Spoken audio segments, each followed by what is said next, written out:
Chapter 38. Sir Lancelot and Knights to the Rescue. Nearing 4 in the afternoon, the scene was just outside the walls of London. A cool, comfortable, superb day with a brilliant sun. The kind of day to make you want to live, not die. The multitude was prodigious and far-reaching, and yet we 15 poor devils hadn't a friend in it. There was something painful in that thought. Look at it how you might. There we sat on our tall scaffold, the butt of the hate and mockery of all those enemies. We were being made a holiday spectacle. They had built a sort of grandstand for the nobility and gentry, and these were there in full force with their ladies. We recognized a good many of them. The crowd got a brief and unexpected dash of diversion out of the king.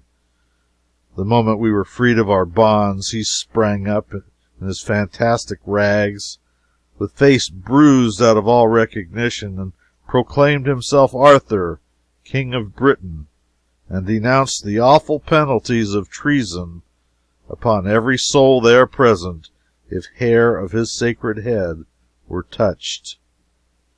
It startled and surprised him to hear them break into a vast roar of laughter. It wounded his dignity, and he locked himself up in silence. Then, although the crowd begged him to go on and tried to provoke him to it by catcalls, jeers, and shouts of, "Let him speak! The king, his humble servants, hunger and thirst for words of wisdom out of the mouth of their master, his serene and sacred raggedness." But it went for nothing. He put on all his majesty and sat under this rain of contempt and insult unmoved. He certainly was great in his way. Absently, I had taken off my white bandage and wound it around my right arm, and when the crowd noticed this, they began upon me. They said, "Doubtless this sailor man is his minister. Observe his costly badge of office." I let them go on until they got tired. Then I said, "Yes, I am his minister, the boss, and tomorrow you will hear that from Camelot," which I got no further. They drowned me out with joyous derision. But presently there was silence, for the sheriffs of London, in their official robes with their subordinates, began to make a stir which indicated that business was about to begin. In the hush which followed, our crime was recited, the death warrant read, then everybody uncovered while a priest uttered a prayer. Then a slave was blindfolded, the hangman unslung his rope. There lay the smooth road below us, and we upon one side of it, the banked multitude walling its other side, a good clear road, and kept free by the police. How good it would be to see my 500 horsemen come tearing down it, but no, it was out of the possibilities. I followed its receding thread out into the distance, not a horseman on it, or a sign of one.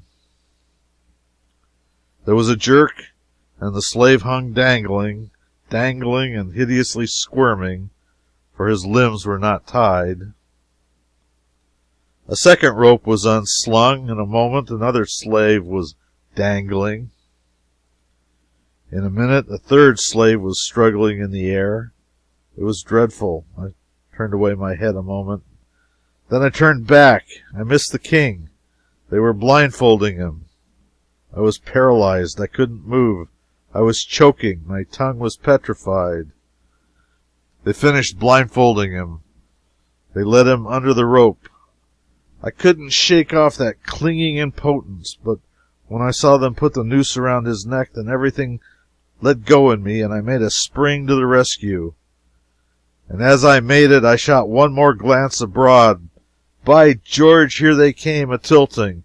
500 mailed and belted knights on bicycles. The grandest sight that ever was seen.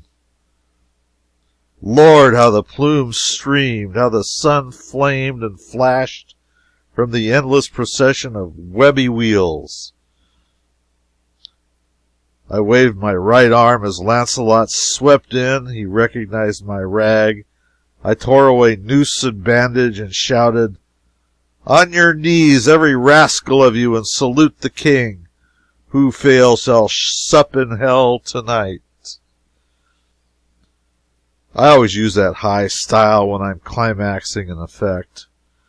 Well, it was noble to see Lancelot and the boys swarm up onto that scaffold, heave the sheriffs and such overboard, and it was fine to see that astonished multitude go down on their knees and beg their lives of the king they had just been deriding and insulting.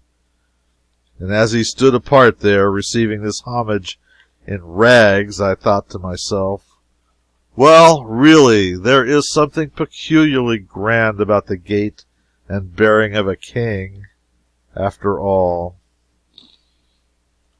I was immensely satisfied. The whole situation all around, it was one of the gaudiest effects I had ever instigated. And presently up comes Clarence, his own self, and winks and says very modernly, "Good deal of a surprise, wasn't it? I knew you'd like it. I've had the boys practicing this long time, privately, and just hungry for a chance to show off."